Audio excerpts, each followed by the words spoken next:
Hey everybody, hope and pray that you're doing well. Today as we come to our word from the word. And today that word is decision. Decision. Well, it's good to be back with you. I know we haven't looked at Joel. That's where we're going to be at today, finishing up in Joel chapter 3. Hadn't been there in a couple weeks. I know the last week that we did together was leading up to Easter and then took the week after Easter off. And so now here we are looking back at Joel with this word decision. Now, the passage we're looking at today is going to be familiar maybe to some of you that you've probably heard of this valley of decision. And so that's what we're going to look at today and talk about its true meaning and decisions that we all need to make as well. So, Joel chapter 3, looking at verses 14 through 16. Multitudes, multitudes in the valley of decision. For the day of the Lord is near in the valley of decision. The sun and moon will grow dark, and the stars will diminish their brightness. The Lord also will roar from Zion and utter his voice from Jerusalem. The heavens and earth will shake, but the Lord will be a shelter for his people and the strength of the children of Israel. Now, how appropriate if you're watching daily, today is the day of the solar eclipse. And so, for us to hear about the sun being darkened here in this passage, I thought it'd be very appropriate for us to look at that today.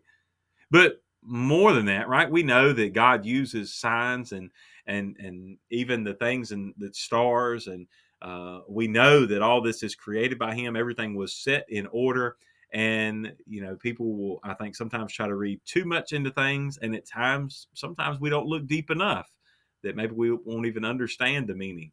But having said that, this valley of decision, right? Multitudes, multitudes in the valley of decision. Now, a lot of preachers have used this to think about, and I've heard it before.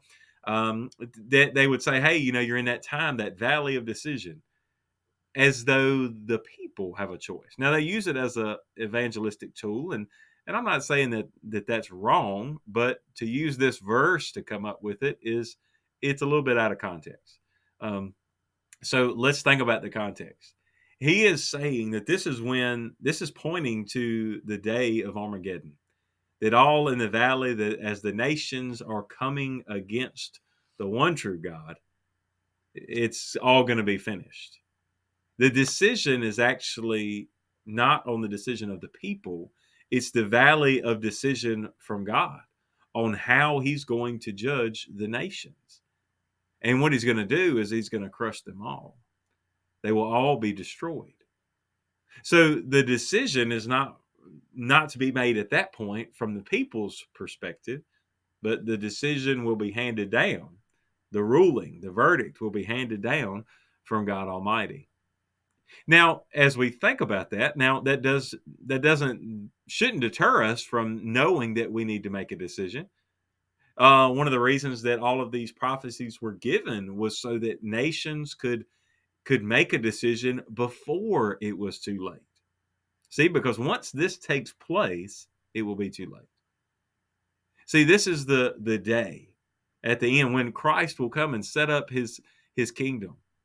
At that time, it's going to be too late.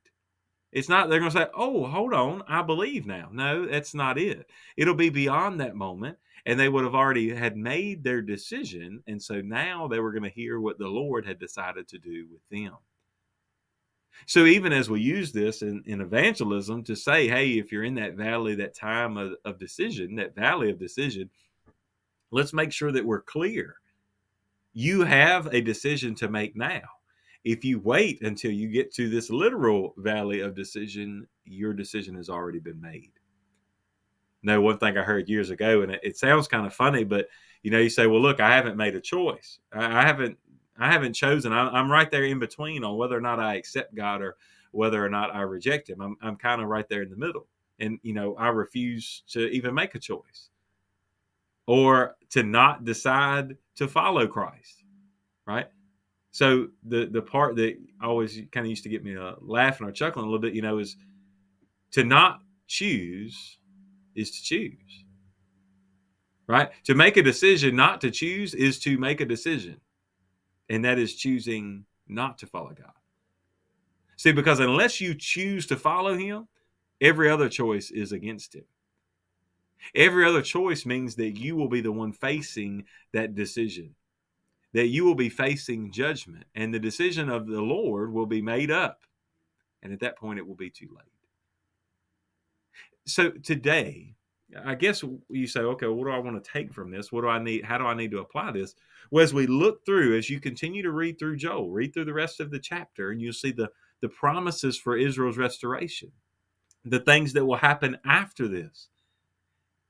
And I guess we need to be encouraged to know that God will handle our enemies. Israel needed to be comforted that God was going to take care of them.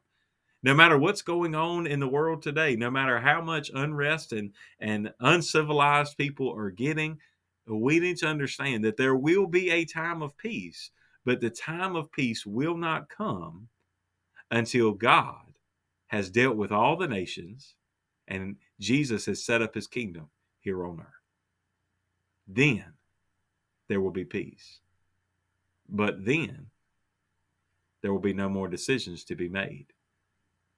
So today, make a decision for Christ before it's eternally too late. God bless you, and I pray you have a great, great day.